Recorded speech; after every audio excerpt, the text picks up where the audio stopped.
When we travel, very often it's about like information coming in. Yeah, like dates and names and history and politics and economics. And today is just going to be about nature.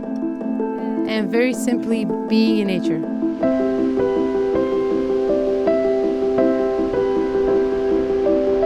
Yeah, so I suggest get out of your head, just get into the body and just be here.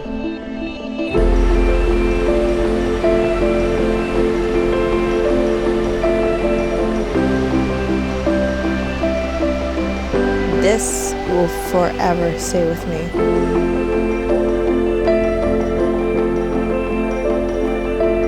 I don't really believe I'm here. It's like a dream.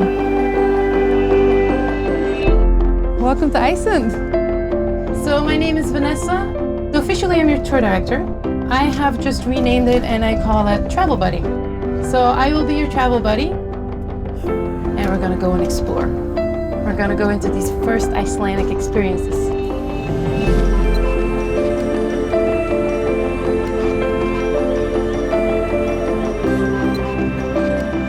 Welcome to downtown Reykjavik.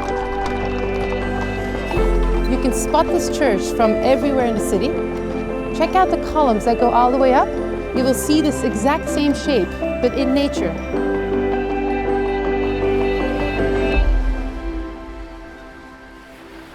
We believe that there is so much energy in the nature and we respect it. So I would like to introduce you to the lovely Miss Wilbur, who's going to be your local guide for today. Welcome to Iceland's most sacred place, Þingvellir. This is the best place in the world to see the junction of the tectonic plates. So you're on two tectonic plates at one time. That's mind-blowing. And we can really touch the border of the tectonic plate that ends in San Francisco. It is a magical place. And you feel the energy here. Iceland is a very powerful place in geological terms. There's two tectonic plates drifting apart, and so right underneath our feet you have water which is 300 degrees Celsius warm. So there's a lot of heat, a lot of energy here. In Iceland we're using all that power, all that energy to create electricity and to make it a good place to live. It surprised me how efficient it is. 98% of their country is run on clean energy. You've seen the pipes earlier on? Yeah, so that goes all the way into Reykjavik and heats the home. And then the wastewater of that comes into the Blue Lagoon. So you get like electricity, hot water, spa, all in one process. Pretty cool, huh? That's amazing.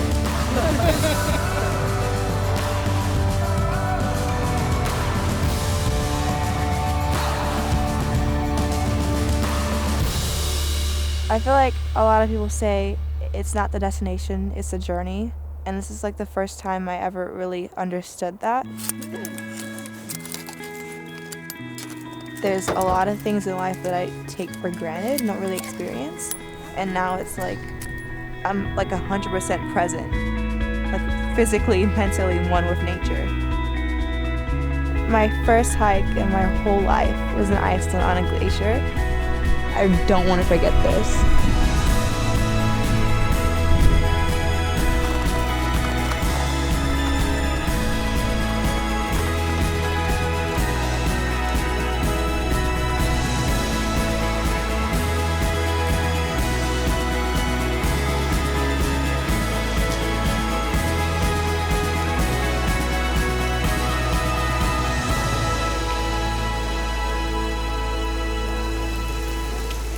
I've never seen anything like this.